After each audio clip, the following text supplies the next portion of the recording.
کیا قرآن پاک میں 12 اماموں کی اطاعت کا حکم ہے یا نہیں ہے؟ تو جانیے آج کی اس ویڈیو کے اندر۔ اور اگر آپ ہمارے چینل پر نئے ہیں تو ہمارے چینل کو سبسکرائب کر لیں تاکہ ایسی تمام اچھی ویڈیوز آپ لوگوں تک پہلے پہنچ سکیں۔ تو وقت کو ضائع کیے بغیر چلتے ہیں ہم اپنی ویڈیو کی طرف۔ ہمارا سوال ہے کہ کیا قرآن میں 12 اماموں کی اطاعت کا حکم ہے یا نہیں ہے؟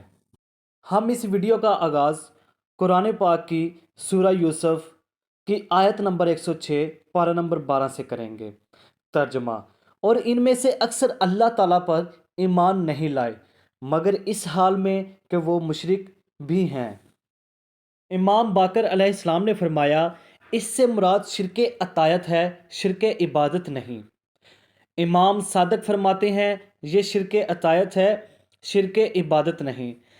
اللہ تعالیٰ کی عبادت میں کسی غیر کو شریک کرنا ہی شرک نہیں، بلکہ اللہ تعالیٰ کی اطاعت اور اللہ نے جس کی اطاعت کا حکم دیا ہے اس میں کسی غیر کو شریک کرنا بھی شرک ہے۔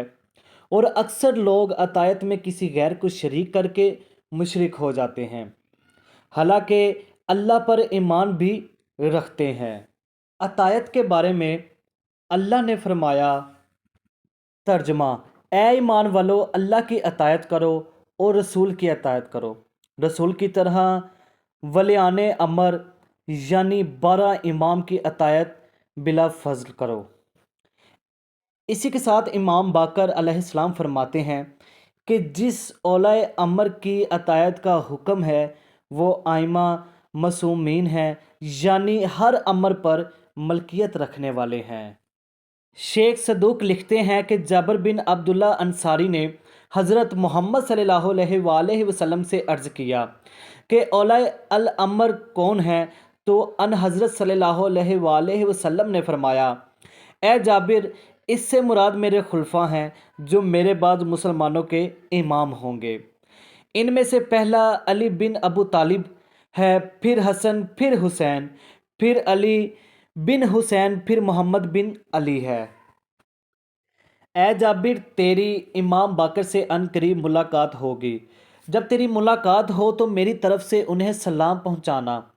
پھر جعفر صادق، پھر موسیٰ بن جعفر، پھر علی بن موسیٰ، پھر محمد بن علی، علی بن محمد، پھر حسن بن علی امام ہوں گے۔ پھر میرا ہم نام اور ہم کنیت مہدی بن حسن زمین پر خدا کی حجت ہوگا۔ قرآن و سنت کے مطابق 3 اطاعتیں ہیں، اللہ اور رسول کے بعد فقط 12 امام جو اولیاء الامر ہیں ان کی اطاعت واجب ہے، جن کے نام تک رسول اللہ صلی اللہ علیہ وآلہ وسلم نے بتا دیے ہیں۔ بس یہی وہ 12 معصومین ہیں جنہیں اللہ تعالیٰ نے مقرر کیا اور اپنے ہر امر ان کے سپرد کیا ہے، یعنی یہ جو بھی امر کریں وہ اللہ اور رسول کا امر ہوگا۔